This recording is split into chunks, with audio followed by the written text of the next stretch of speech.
Ladies and gentlemen, the President of the United States, Donald J. Trump.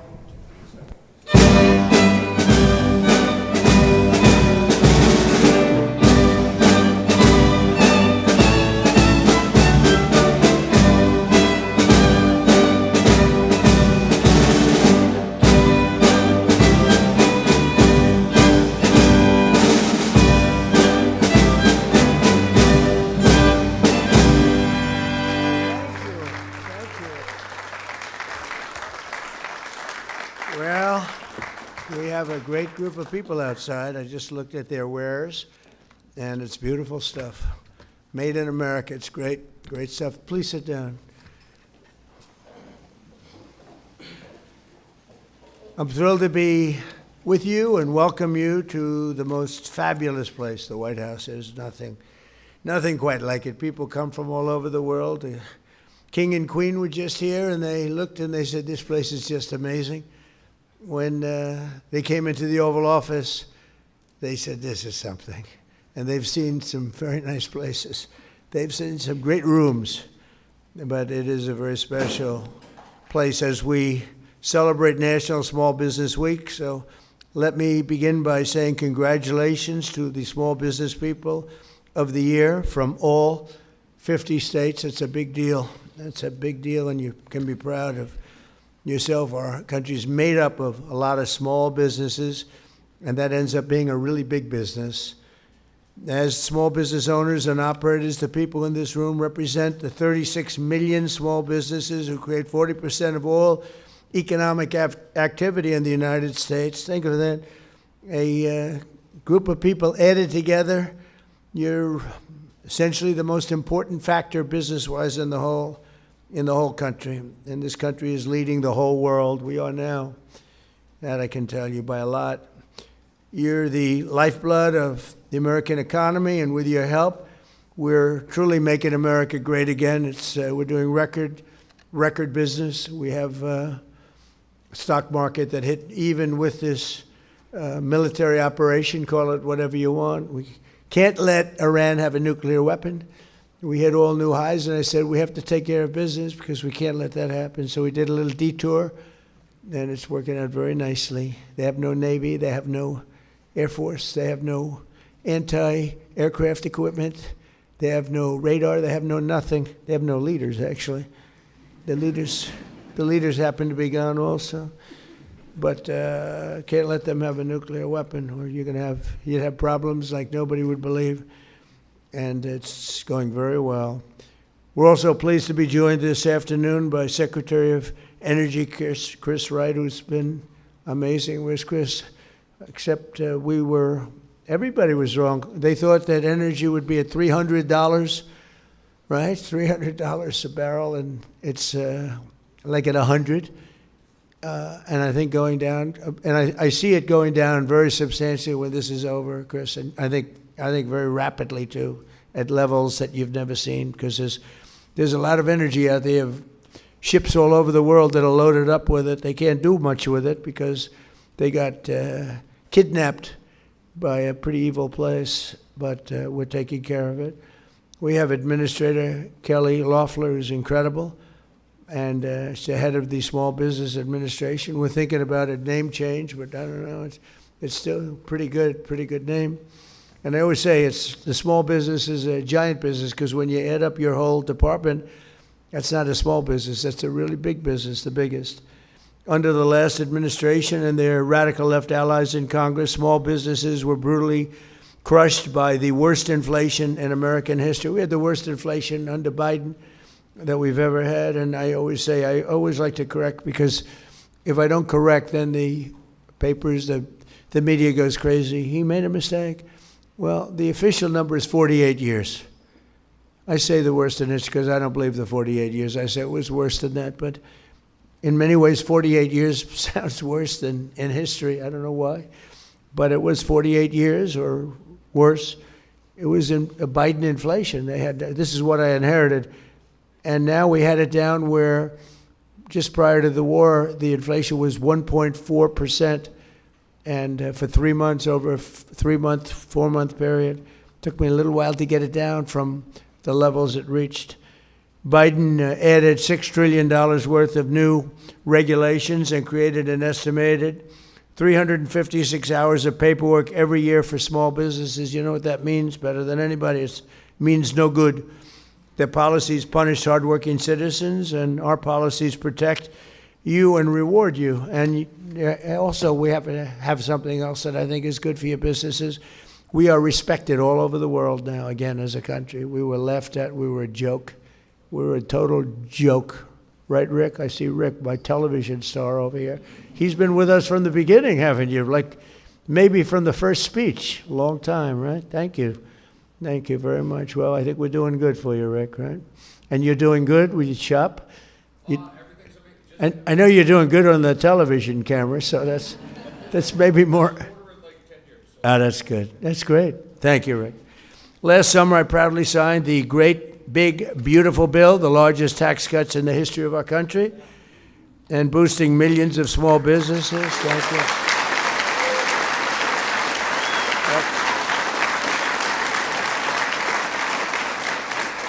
Boosting millions of small businesses. We passed no tax on tips, no tax on overtime, and no tax on Social Security for our seniors.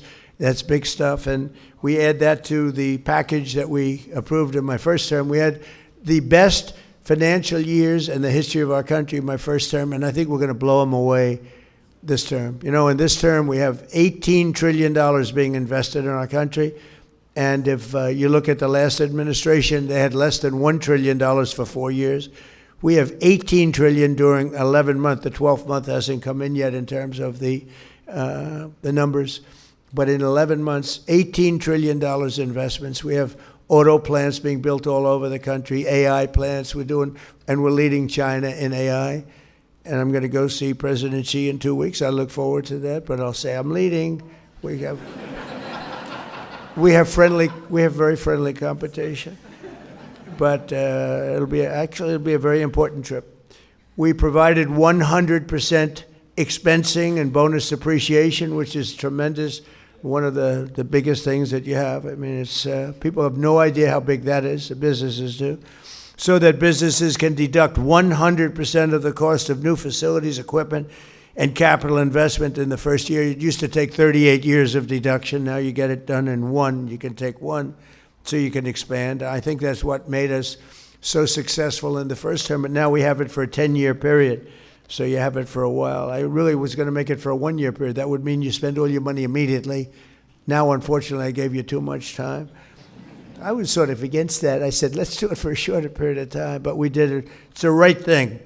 And this way, when I get out of office in, let's say, 8 or 9 years from now, I'll be able to use it. I'll be able to use it myself.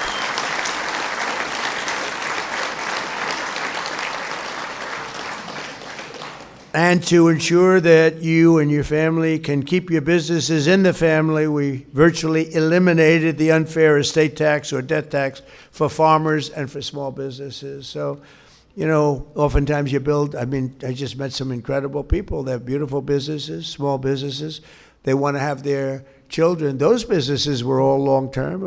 The father was there, right? We're just talking about with the beautiful pretzels. I said, pretzels, oh, those look good. I wanted to take some right now, but I didn't want to be rude and rip your bag apart. But the businesses they've been in business for a long time, almost every one of them. And you pass away, you want to have your children take over your business. They work in your business, and they got hit with the state tax, or we call it the death tax, but we call it both. It does the same thing. And they couldn't afford it. They went out, they take the business, they mortgage it up to pay the tax, and they end up losing the business. They end up going bankrupt. They end up, in many cases, committing suicide. We have a lot of that. You have a lot, especially farms, you know. They want to be on that farm. They don't want to lose their farm. And it's land rich and cash poor. And they go out and they borrow and keep borrowing. We ended that. No more estate taxes on farms and small businesses. So I hope everyone's appreciative of it. Now, if you don't like your children, it doesn't mean anything. But if you do like to leave them to somebody that you love, then it's a big deal for them. You have other problems, but for them, it's a big deal. And I want to say thanks to these tax cuts. 12 million American small businesses got an average tax cut of over $7,000, and our pass-through deduction alone is delivering an average of $4,600 in savings to 8 million entrepreneurs, and is projected to generate $750 billion in economic growth for the country. So many, it's really amazing. I see it on the television. I don't call this fake news because this is real fake news, but when you look at some of the things that have taken place, we don't get covered correctly. But in terms of the truth, we're having $5,000, $6,000, $7,000, $10,000, $11,000 with no tax on tips and no tax on Social Security, no tax on overtime. And people are making sometimes 11. I mean, I've seen it just where they're asking people virtually on the street, how is it doing? And everyone's surprised, including me. I didn't know it was going to be as much, but I knew it was going to be a lot. But you have people that make an extra $7,000, $8,000, $9,000 a year between the no tax on tips, no tax on overtime is a big one. It's a big one. But the no tax on tips was great. I won the.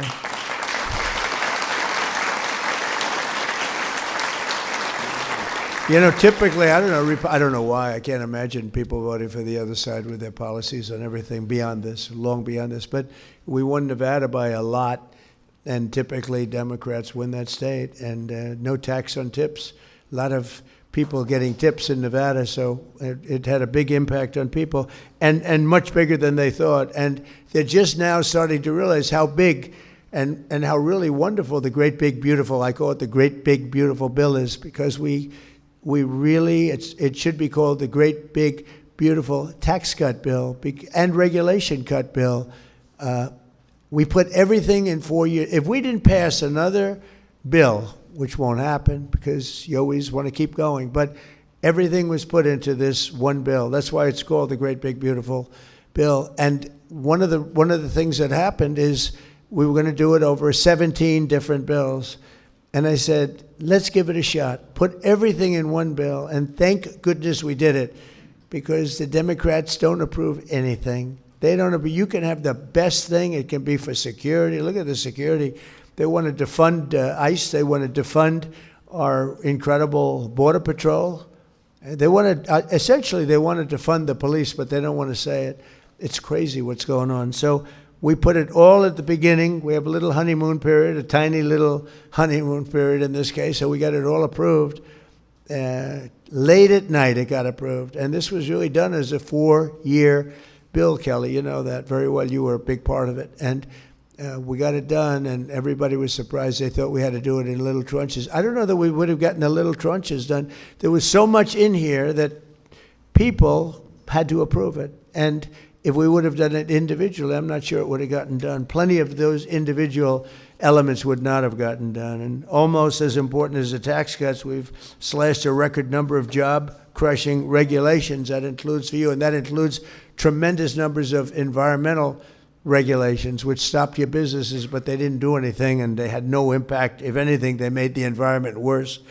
But we eliminated 129 old regulations for every new one that was approved. It was supposed to be 1 in 10, and it's turning out to be 129.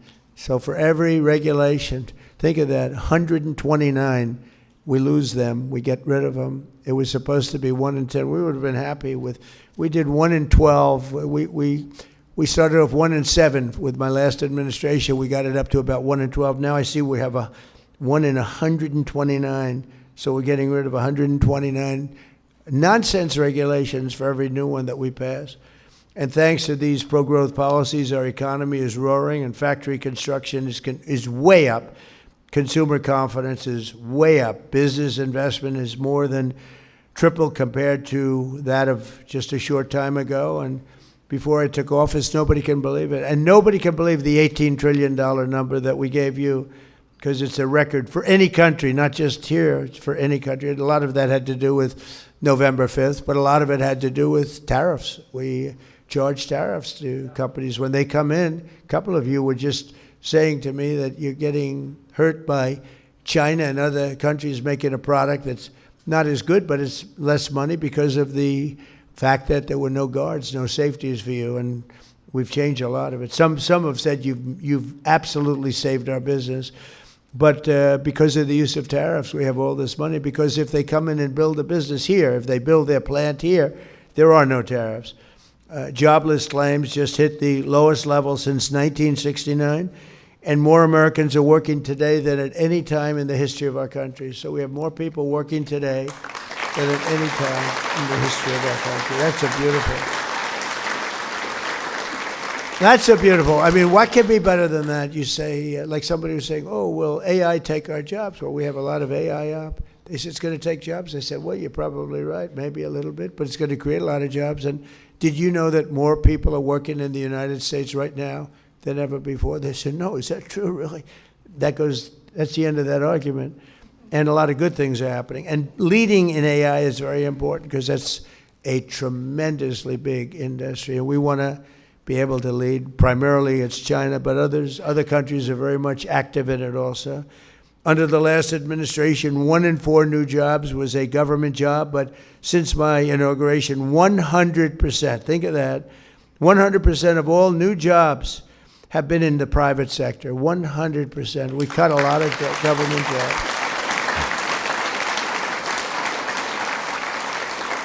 And 2 of the 3 new jobs have been in small businesses, but I just want to say, so think of that, 100% of new jobs are in the private sector. Now, to do that, we cut tremendous numbers of governmental jobs. And I feel sorry for everyone, and it's a hard thing to do. Many of those people voted for me, but now they like me because they went out, they got private sector jobs that they like better, and it's paying them sometimes 2 and 3 times more money.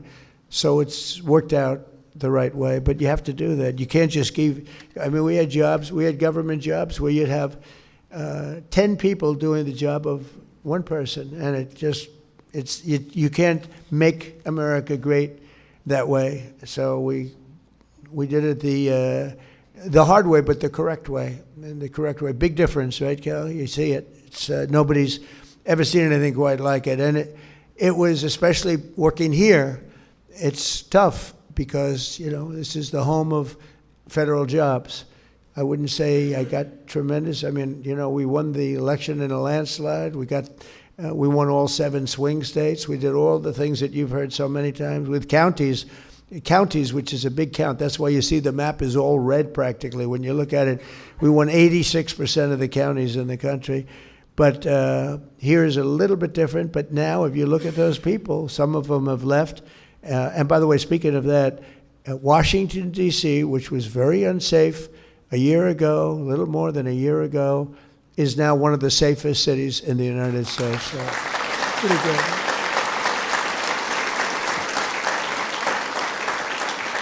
So we had to cut the jobs because we were way bloated with federal jobs. And, I could, with one swipe of the pen, I could say, let's have no employment, and I'll hire 1 million people or 2 million people. I say, we just hired 1 million people, and we have absolutely no employment. And that's what they would do. They'd have bad numbers coming up, so they'd hire a couple of 100,000 people, and the numbers would look okay. With me, it's the exact opposite. We terminate a lot of federal jobs that are unnecessary, and they don't like me for doing it, but a year later, they like me because they end up having a much better job, oftentimes in a place where they'd much rather live. They go to the place that they want to go. They're not stuck in Washington or someplace else. And they do much better. And in the end, I've had a lot of people come up, they say, I was so angry at you, but now I'm making sometimes 2 or 3 times the money in a job that I really like. So you got to do what you have to do. You have to, politically, I don't know if it's good, bad, or indifferent. I think it's probably bad, maybe politically, but in the meantime, I'm in the White House, so maybe it's good. A lot of times,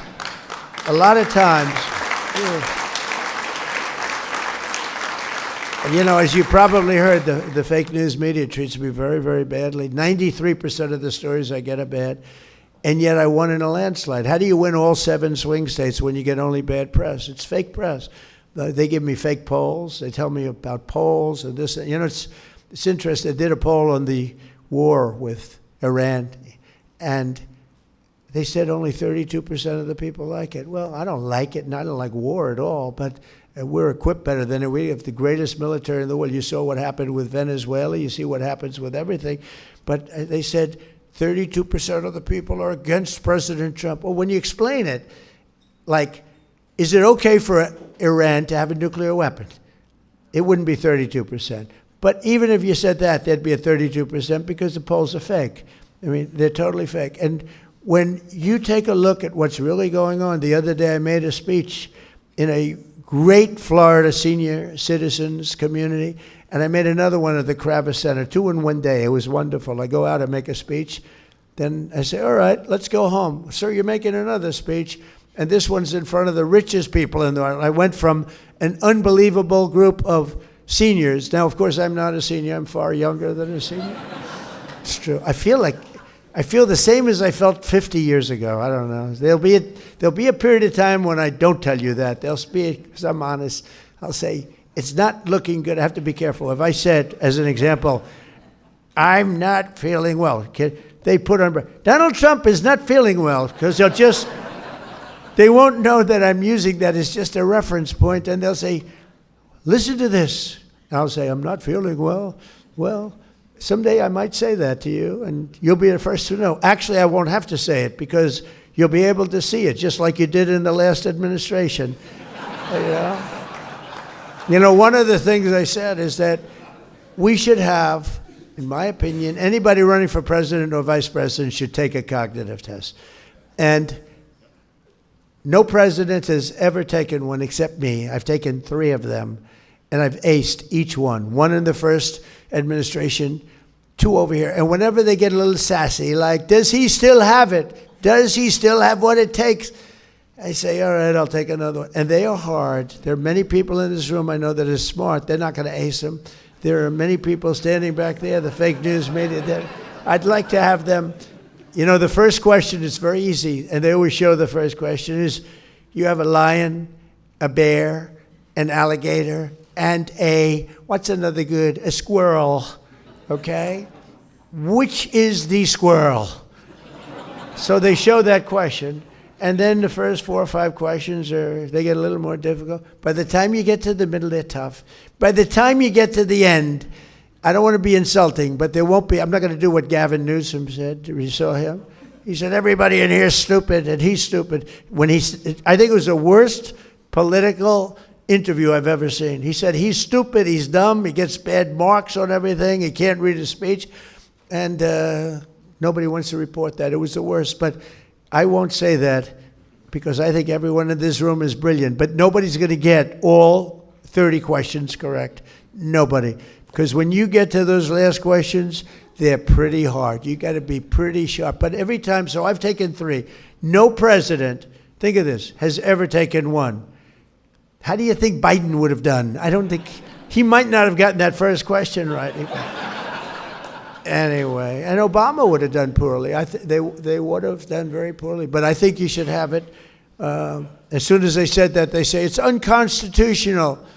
And I said, why? They say it's unconstitutional to give a cognitive test like that.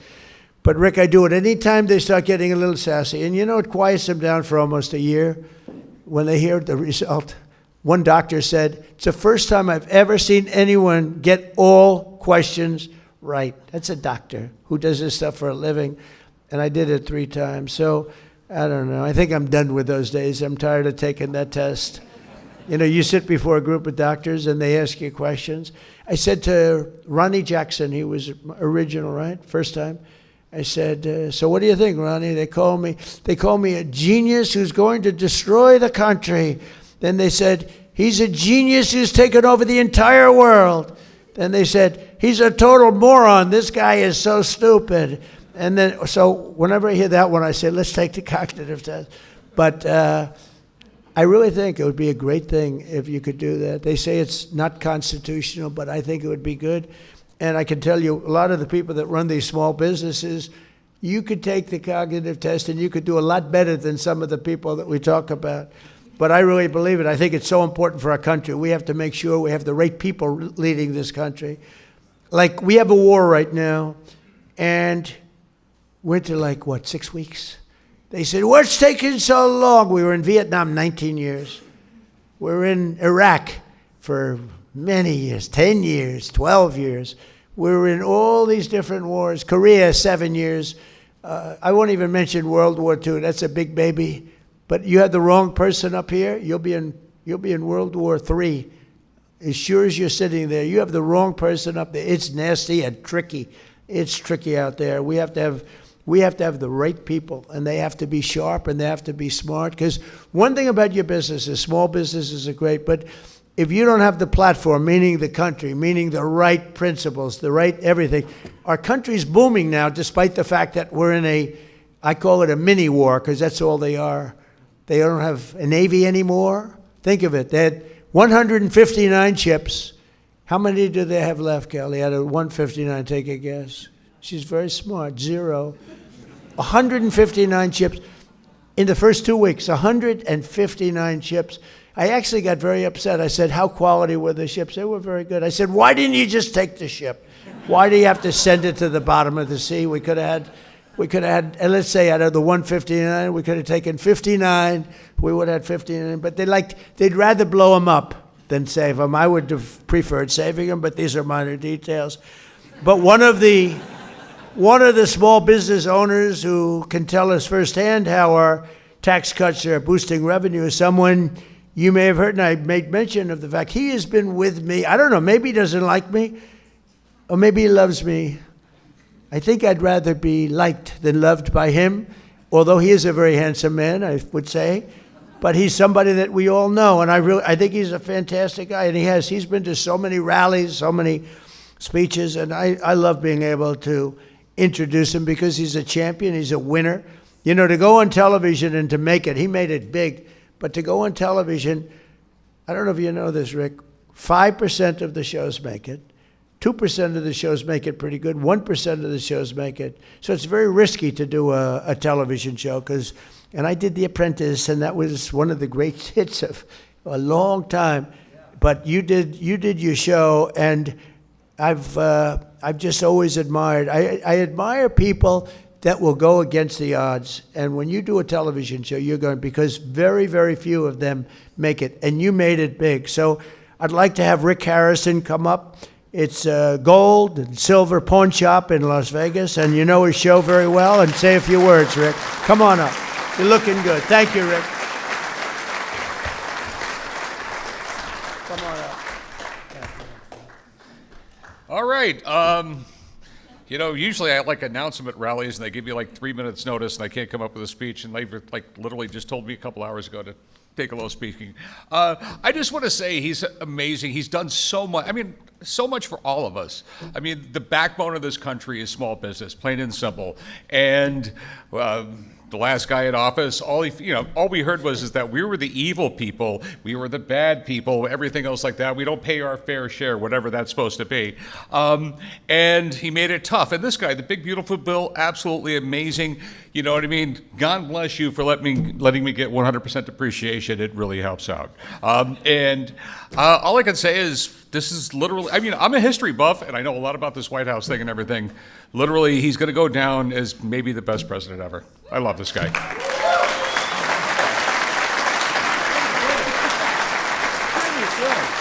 Wow. I'm glad we didn't tell you, because actually that was much better than when you're fully prepared. When he comes up fully prepared. No, that was great. Thank you very much. And very special guy. Thank you. Very nice. One of the strongest, and by the way, right behind me, see this? You call it a room. This is the biggest room in the White House. It's not big enough to have anything. We had the king here. We had like 102 people, and we could have had 2,000 people, literally. But this is, I call it a knockout panel. See, some people would say, oh, that's a curtain. Underneath that curtain is a window. Outside of that window is the new ballroom.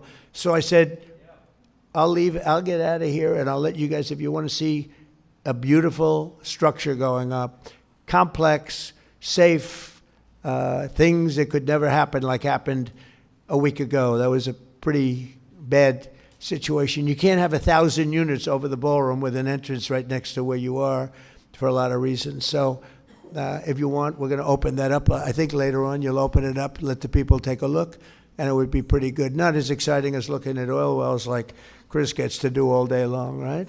And speaking of that, we're doing well in Venezuela, right? It's working good? Yes, we are, Mr. President. Yeah, that was good. That war took us approximately 48 minutes. And actually, and we have a great relationship. And you know what? I heard the other day that the people of Venezuela are really happy. They're seeing things happen that they haven't seen in 20 years. They're working, and there's a spirit in Venezuela that they haven't had in many, many years. And the big companies are coming in now, and they're building these giant rigs because there's a lot of oil in Venezuela, a lot of other things too, and a lot of great people. And we have people in charge that are doing a fantastic job, and they're working with you, and you are doing a fantastic job. So thank you very much, Rick. Good job. Proud of you.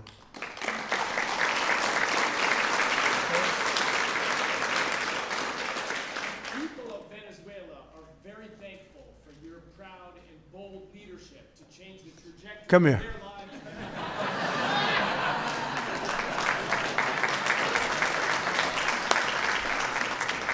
This was so good, I said, you better come up. No, I want to say, as you engage with the people of Venezuela and the businesses, I will tell you that President Trump is incredibly popular with the people of Venezuela. It's a nation of 30 million people going the wrong way for 25 years. And a bold leadership of this president changed the trajectory of that country, changing the futures of all those people, wanting millions of Venezuelans abroad to go back to that country. American businesses are stampeding in to invest in that country. 25 years trying everything going the wrong way. His bold leadership and creative thinking changed the game. Thank you, Mr. President.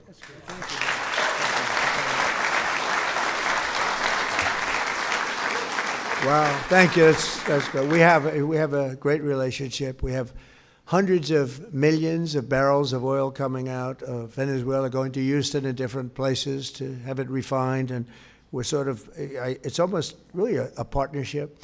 The man you just heard speaking, Chris, has been, he wasn't my choice. I had somebody else for Department of Energy, a fantastic man, Doug Burgum.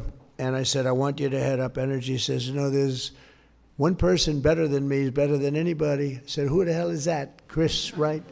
I said, who's Chris Wright? Tell me. And he's like the #1 guy in the whole world at this subject. And I said, well, let's talk to him. I don't know, he probably makes a lot of money if he's doing that. And he was. He's taken one of the largest salary cuts in history, I'll tell you, without question. But he's done a fantastic job. These are the people we have. We have great people. And Doug is great. He was the governor of North Dakota. He ran an incredible state. He was very successful in business. He started with a small business. He sold it for $1 billion to Microsoft. And he wanted to do what Trump did. He said, I want to be a business guy, and now I want to run. I made a lot of money. I want to run. So Doug Burgum ran, and he became a great governor for 8 years. He was term limited. And I saw him at a session, a speaking session, and sort of a debating session. I thought he was great. And I said, if I win, I'm going to get that guy in. And he's now heading up, he's now the largest landlord in the world, I guess you could say, right? Department of Interior. And he's been fantastic. But he wanted Chris to be energy. So he's got all the power of the energy, but he doesn't have the land. Doug has none of the power of him, but he has the land. So I merged them. It's a friendly merger. We don't have any papers. They just get along together, right? And I think today we've announced we're drilling more oil by far than we ever have in the history of our country. More oil and gas by far. And this was just said, but this took place almost from the beginning, right? We got it started very, very early. So you're doing a great job. Doug was right. And we're also very happy with Doug because he's doing a fantastic job. Thank you very much, Chris. Appreciate it. So one of the strongest effects of our tax cuts and tariffs is the Trump manufacturing boom, is what they're calling it, because that's what we have. We have never had anything like what's happening now. And when I talk about, again, the $18 trillion that's coming in and building places, And as we speak, American companies are ordering core capital goods for factory construction and operation expansion. And you saw the construction numbers. Now, the plants will be opening over the next period of time, pretty soon. But, we just got started. And these plants are going to be opening. Right now, the big numbers, the construction jobs in the country are going through the roof. And ultimately, when the plants open, then you're going to have manufacturing jobs, because right now, the plants, many of them haven't opened, but they're under construction.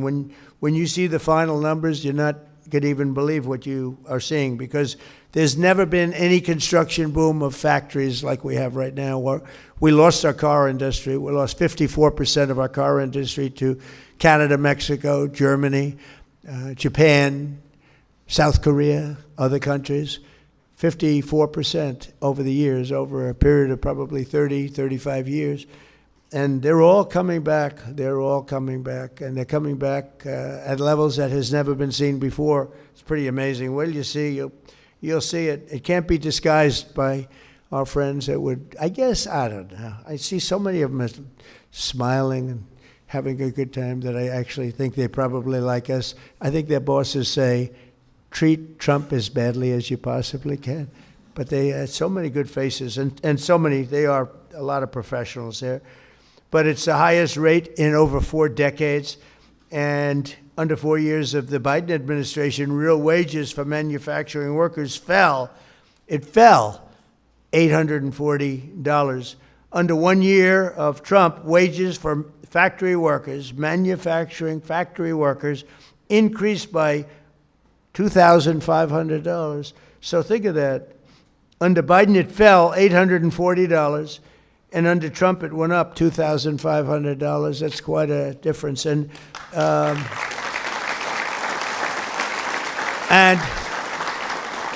as I said, you haven't seen the real effect, because these factories are being built right now. When they open, you're going to see numbers that are much greater than that.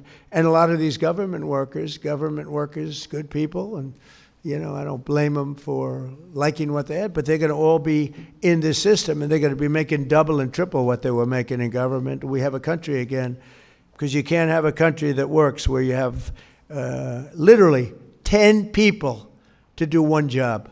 You can't have it. You can't have a great country. Earlier this year, I visited Costa Steel in Rome, Georgia, before I took office. China and other countries were taking more of our industry all the time, just more and more. And Costa was hit very hard. Their core business dropped from 2 shifts to 6 days a week.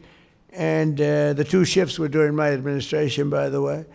But now is down to and then ultimately is down to 1 shift operating 3 days, and it was going down to 1 day, and they expected to go out of business. There was no stopping it.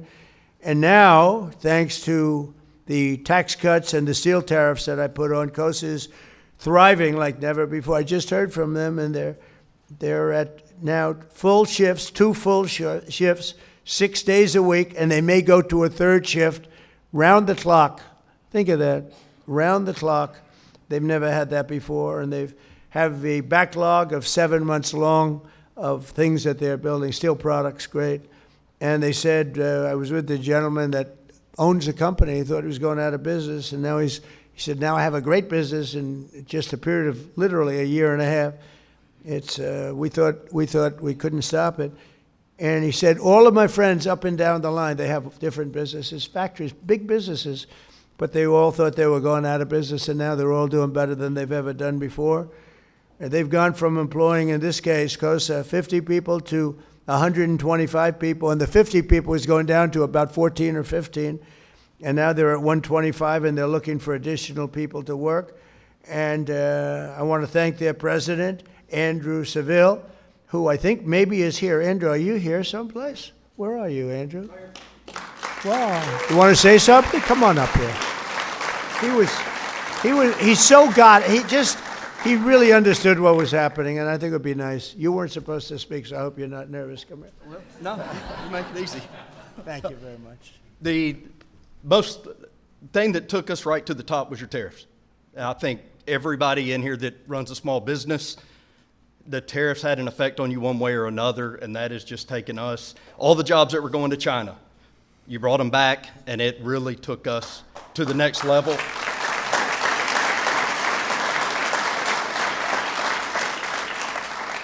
And we were honored to have you come down to our company. So thank you for having me back here. I wasn't prepared to speak, so I'm going to get off the stage. Thank you, Mr. President. You guys do better with no speech. You do better when you don't know your speech. You know what? It's a little truth to that, Rick. Sometimes you don't think you're going to introduce somebody. You know they're in the audience, but they don't know, and they end up doing better because they speak from the heart. They have no choice. They can't think about all night long, what am I going to say? And then you get up and you bore the place. No, it's very good. You speak from the heart, and that's true. Tariffs were a very big part. We had an unfortunate ruling out of the Supreme Court, but the good news is I'm able to do it a different way. They said use the other way. There was no reason for that. It was terrible, actually terrible, but it'll have no impact other than I hate to pay people back tariffs, $159 billion. I have to pay them back when a little half sentence, any money taken in to this point does not have to be paid back. We would have saved $159 billion, and I cannot figure it out. How could anybody do that? But they did it. We have other ways of tariffing. As you know, we're already doing it. And actually, they're more tested, they're stronger. A little bit more complex. I like to keep it as simple as possible. And in many ways, they'll be better. It'll be better. I just want you not to think that because of that decision, the tariffs will actually be higher. It's turning out they're going to end up being higher. But it's made our country rich, really rich. And it's like Andrew said, I mean, without them, there would be nothing we could do to save your country. Nothing. It's the greatest word. Remember, I used to say it's my favorite word in the dictionary, the word tariff. And then the fake news got on me. They said, well, what about God? What about your wife? What about your family? What about... So they were just killing me because I said it's my favorite word. I said, all right, it's my fifth favorite word. So it's my fifth favorite word. But because of tariffs and, the proper use of tariffs, you have to use them in a certain way. But we've been ripped off in this. I've been talking about it for years. We've been ripped off in this country for decades. We lost our car industry. Think of it. There's a person here making utensils, beautiful forks and knives and things. Where is that person? Where's around here? So and he was telling me, he said, China's coming in and they're ripping us. And we have a tariff. It's 25%, but it's not enough because, they have certain advantages that you're not going to have, but the advantage you have is you have a higher quality product, and I'm going to be able to take care of that very easily. Just by putting it up, you'll be treated fairly. It's just really tough, and it's amazing you've done as well as you've done, but you did that because of the quality of your product. We have such quality. North Carolina, if you take a look, I'm going to put tremendous tariffs on. That process has already started. It takes me longer now because of the Supreme Court decision. I have to go through a process. It's ridiculous. But we don't like it. We like to do what's right and get it done instead of having to do a report which is going to come out and say the exact same thing that everyone knows. But you can tell the people in North Carolina that, we used to have a great furniture business. I built a lot of hotels and a lot of different buildings where I need furniture. I would go to North Carolina. These were great artists. And China essentially put them out of business because we didn't have a president that was willing to do it. It happened before my term. They've been out of business for a long time. I used to go down there and see these people. They were artists with wood. I'd say, I'd like to make the handle a little bit slimmer. Ding, ding, ding, ding, ding. It was like magic. And we lost that whole thing. You can say it's coming back because we're putting tariffs on furniture where you'll be able to more than compete. We have to protect our businesses. Same thing with you in the utensil business. Your stuff is so beautiful, but it's very tough when you're competing against something that is cheap and, because of the lack of protection that you've been given, it just puts you out of business. So you actually said thank you for the tariffs, but the tariffs really aren't high enough, in my opinion, in that particular thing. But with the furniture, we're going to bring all the furniture back to North Carolina. And you're going to see it'll be as robust as it was 25, 30 years ago. The greatest furniture people in the world. And they got stolen. They really didn't take them. They found people in China that could do it. And all those people got put out of jobs. And their kids have that same ability. And you watch what happens, how good it is in North Carolina, because I've been I've had to go through a process to get that approved, but now it's approved, and you're going to be, again, the furniture capital of the world, because nobody can do that quality. And I know the quality. I buy a lot of things from China, and because I was forced to. You know, when I was in the hotel business, I was forced to buy from China because of pricing and because of for other reasons. What I wasn't getting was the kind of quality that we were getting here. And now you'll have a combination of both, so you can let that be known. I don't know if that's breaking news or not for these people, but to me, it's very important. I've been wanting to do it for a long time, and now we have it pretty well ready.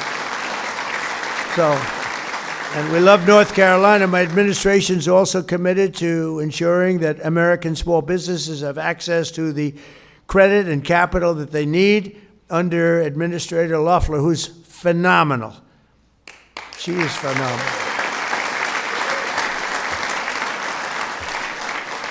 And she's got a great husband, Jeff, and he's a friend of mine, and he's a very successful man, and he's a great man, and he's got a great wife, and I was so happy getting her in this position. She replaced a woman who is a very legendary woman, Linda McMahon, who's now in education. She's doing a great job. She's moving education back to the States where it belongs, and Kelly is doing great. But last year, Kelly, our Small Business Administration issued $7 billion in loans to 11,000 new startups, as well as $1.3 billion in loans to 3,000 veteran-owned small businesses, and $3.2 billion. They're a big business, you know. That's why I say, how can we call it small business? $3.2 billion to American manufacturers, helping restore those beautiful words, made in the USA. Well, we're using them more and more. We have things being made here that nobody thought it was even possible for it to come back. Like you'll see in North Carolina with the furniture. It'll come back very, very rapidly. So, Kelly, I'd like to ask you to say a few words, please.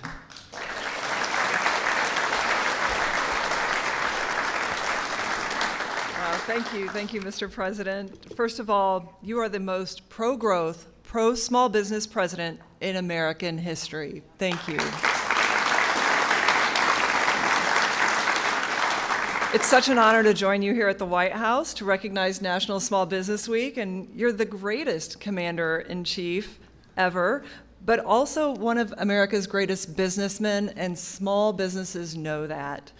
They see that this administration is shifting power and capital from fraudsters and Washington bureaucrats back to Main Street job creators, just like we have gathered in this room today.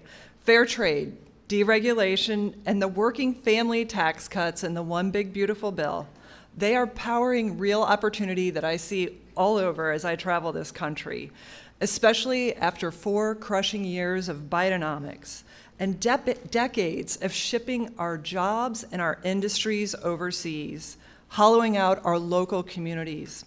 That is ending. As I travel the country each week, and Mr. President, I've traveled with you from Iowa's Machine Shed restaurant to Georgia's Coosa Steel factory. America First policies are restoring the American dream on Main Street to new heights. At generational businesses like Jimmy's Famous Seafood, at industrial innovators like Prince Manufacturing in Georgia and Blue Patriot in Nebraska, who are building big, beautiful new buildings thanks to the working family tax cuts. Today, 98% of U.S. manufacturers are small businesses. They're a critical part of securing our supply chains, and while they contribute to national strength across all kinds of industries, from energy to agriculture to defense and aerospace, America's big manufacturers rely on these producers and their skilled workers. And that's why President Trump's economic agenda means Made in America is coming back, and it's coming back fast.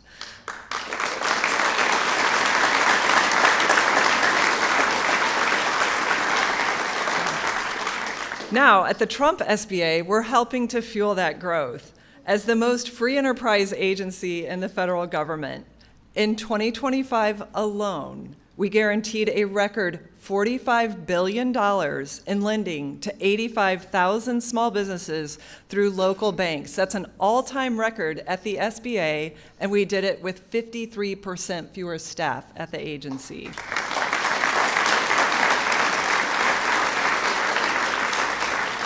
That capital is driving the job creation that you see, record small business formation. This year, record small business formation, and growth in communities all across America. It's such an honor to highlight the award winners that are here today and the vital role of hardworking small businesses that do their jobs every single day. They are America's backbone. From our farms and restaurants to our construction companies and our manufacturers and our trucking companies. Thank you, Mr. President, for recognizing that small business is big business. 250 years ago, our founding fathers were also entrepreneurs, small businessmen.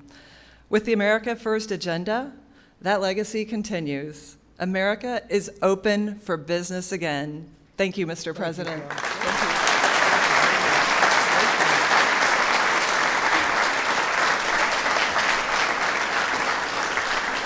That's a great job. I just want to sort of end by, I'll give you a little common sense business. So a lot of you run your business for a couple of reasons: talent, brilliance in many cases, but also common sense. And I'll give you just one little anecdote.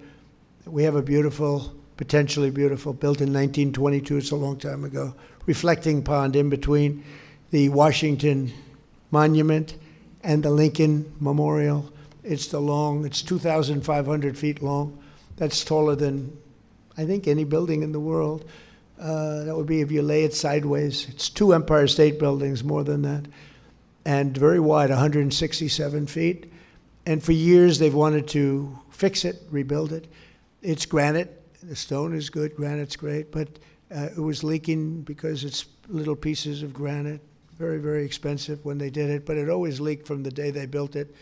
In 1922, and it leaked badly, and they've looked at fixing it for decades, really fixing it, and it wasn't working. It was too expensive, and the final price we got fairly recently was to fix it as $350 million because they were going to take the granite out and they were going to replace it with new granite, new stone, tighter joints, all that. It was going to take 3.5 years. And I heard about it, and I called Doug Burgum, and I said, Doug, what do you think? I built a lot of swimming pools, hundreds of swimming pools in different jobs. I said, let me look at that surface. So it's granite. So granite is virtually indestructible, but it was filthy dirty. It started because I called because it was so dirty. It was disgusting. People called me and they'd say, it's a shame. I'm looking at the Washington Monument and this thing is terrible. The water is dirty. There's cartons of stuff in it and everything is just so horrible. And I said, wow, that's terrible. We can't have that. And I actually had Secret Service. I said, drive over there. I want to see it. Sir, we won't be able to. I said, just do it. And when it was terrible, I looked at it, terrible. So think of that. So it's going to cost $350 million. Because we're going to take the granite out, put new granite, and consider it like as tall as the tallest building in the world, if not taller, and laying on its side. And I said, wow, that's terrible. $350 million. It's going to take 3.5 years. 3.5 years it'll be, and 3.5 years means 5 years. $350 million means $500 million to fix a thing. And I said, I built all these swimming pools, and they're phenomenal. They're 20 years. I have one up the road where it's a great club on the Potomac River, and I bought it, I'll bet 21 years ago, and I built a beautiful Olympic-sized pool. And I asked the other day, I said, how good is the pool? Oh, it's beautiful, sir. I looked at it, it looks like it's brand new, it was done 20 years ago. So I have some very good contractors, some good, one or two in particular. And I sent the three best. I said, do me a favor, fellas. Go take a look at the reflecting pool that sits in between Lincoln and Washington, the beautiful, what should be beautiful reflecting pool. And one of them who came back, who's really, I would say, the best, but they're all good. He came back, he said, what an exciting job, sir. I said, so how long would it take you to redo it? He said, well, we have to fix the surface a little bit, create something good and solid underneath. That'll take about a week.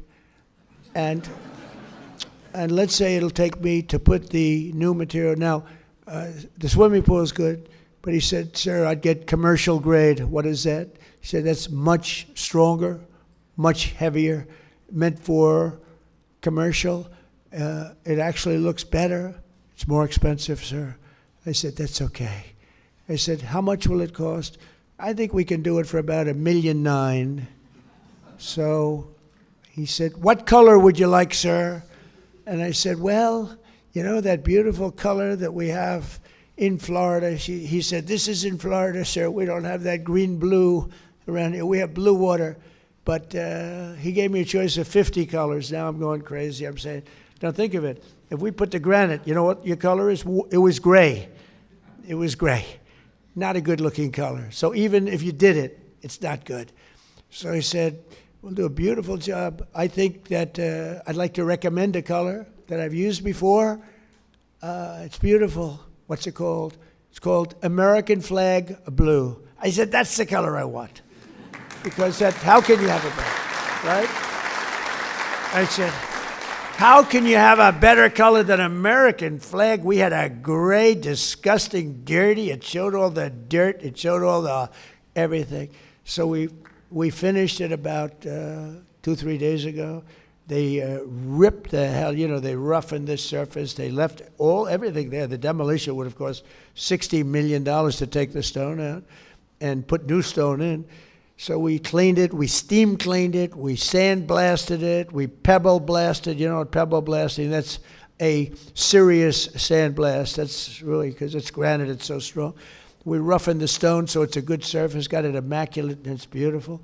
But it still has the lines in between it. You're going to have leaks all over the place. And we filled in some areas, and the work started a few days ago. And I wanted to go today. I said, let me see these small business people. And then I want to go over and see the contractors to see how they're doing. But Secret Service was not thrilled. They were not thrilled at me standing in the middle of a pool with lots of buildings looking down. We have to be a little conscious of that, right? Chris, you'll have a new boss someday. And I don't know if you'd like that. So here's the story, just in a nutshell. For a much better job, 1.9 million, 1 week. Because I don't call actually the Parks Department did a great job. They cleaned, they had a lot of men cleaning, they're scrubbing the scum off years and years of decay and bacteria and everything else you can think. It was terrible, actually. It was worse than the people would tell me. They say how bad it looked. It was much worse. The Parks Department did a fantastic job. They got it down to the surface, and these guys came in and made the surface really, really good. And now the fun starts, and they're putting it down. So, ready? 1.9 million versus $350 million. Right? Common sense. Common sense. A great, beautiful blue color, American flag blue, as opposed to gray. Right? Water's not gray, but it's one of those things. And instead of 3.5 years, it's 1 week. So think of that. 1 week. So everybody say, well, yeah, but you can't compare this. Yeah, you can't. It's much better. It's a much better job. This will last for at least 50 years, and you'll never have a leak. It's very strong. You couldn't, if you had a knife, I don't want to give anybody ideas. If you had a knife, you can't even cut it. So strong, so powerful. It's like powerful rubber. It is beautiful, sealed. And I looked at just one of the little pieces that they did to finish. It's like a piece of glass. Beautiful color, beautiful everything. You could never get anything like that. And just think of it. So for a tiny fraction of the cost and a tiny fraction of the time, we end up with the most beautiful thing that you'll ever see. And I look so forward to that opening up. And it's sort of a business thing. It's a common sense thing. First thing I thought of when I heard $350 million, because I'm the one that said, let's get it done. But they had done studies for years because they wanted to get it done. Never got done. Probably so expensive they couldn't afford to do it, really. But there's a thing, common sense, right? Swimming pool. I said, well, swimming pool looks so beautiful. Wouldn't that be nice?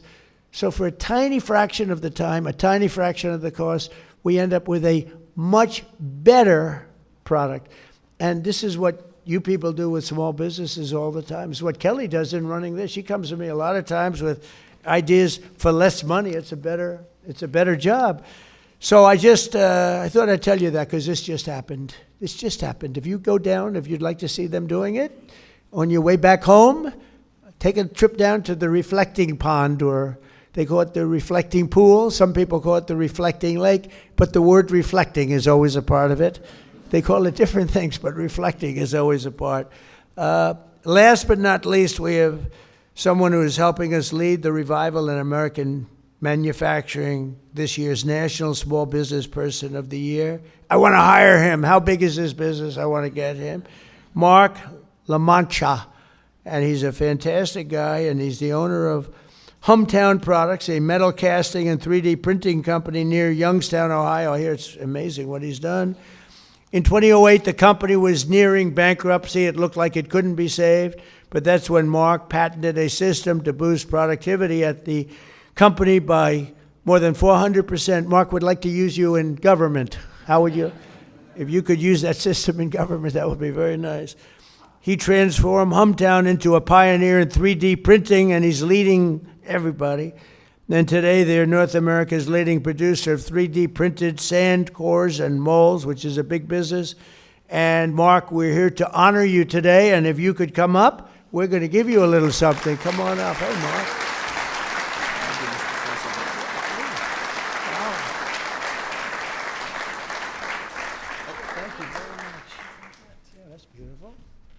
I want to get one of them for myself. I'll honor myself. That's very nice.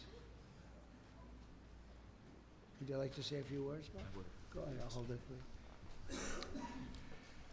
Mr. President and Administrator Loeffler, I would like to thank you for the opportunity and the privilege to represent the 36 million small business people, to be an ambassador for the largest part of our economy. And I would like to thank you from the Hometown Products Industrial Athletes team that I have the privilege of serving every day as their head coach. But even more, I would like to thank you, Mr. President, for restarting and rebooting our economy.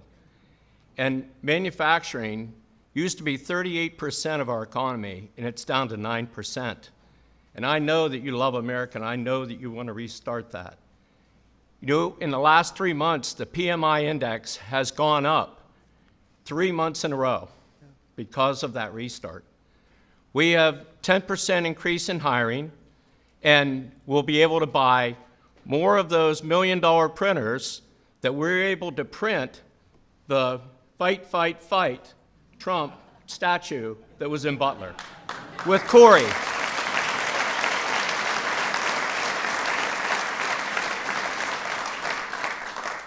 So I want to thank you from the bottom of my heart for loving America. And, you know, manufacturing is my favorite sport, so let's make America manufacture again. That's good. We'll do that.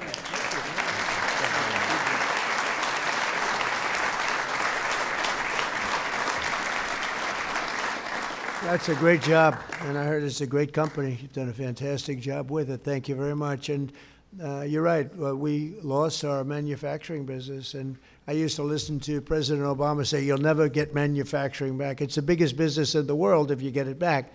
And we're heading to that. I think we'll be higher than at any time, fairly soon. When these places open, I think we'll be higher than at any time in the history of our country. And we used to be a manufacturing capital. We were the manufacturing capital of the world, and then it got taken away.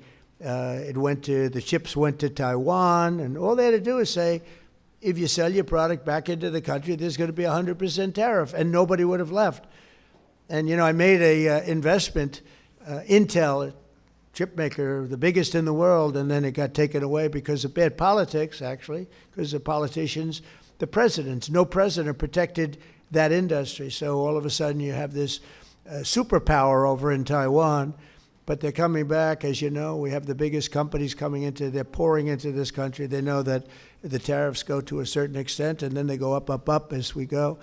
But I will say that it's so sad to see what's happened, but it makes me so happy to say we're bringing it back. And as sure as you're sitting there, I mean, these are companies that are fully committed. There are many under construction. They're on their way. And when I look at what happened to our country, I used to make speeches as a private person, I always loved politics, but I never thought I'd be doing this. But as a private person doing well, I used to just marvel at the fact that the car companies were leaving Detroit and leaving our country at levels that were just, I mean, I said, you're not going to have any cars soon if you don't do something. And all they had to do is say, you can leave our country, you can have lots of fun building your cars, but if you think you're going to sell it back into our country for no cost, you're wrong. But nobody said that. Not one president, even presidents I liked, but they were bad on trade. You've never had a good president on trade, and now you do, and we're bringing them back at levels never seen before. So we're going to have something. And as far as small business is concerned, you are really the driver. I love that story because that's the kind of story that half of the people, I'm not sure about all of them, I'm not sure about Rick, but most of the people in this room would have thought of that. They would have said, well, what about surfacing that stone, that existing stone? But it's just, one example. It's such a great one because it's massive amounts of money and time and a disaster of construction for years. They'll be building and building and building, a mess. What common sense is all about. And you people more than anything, I know you all indirectly. If I don't know you, I still know you.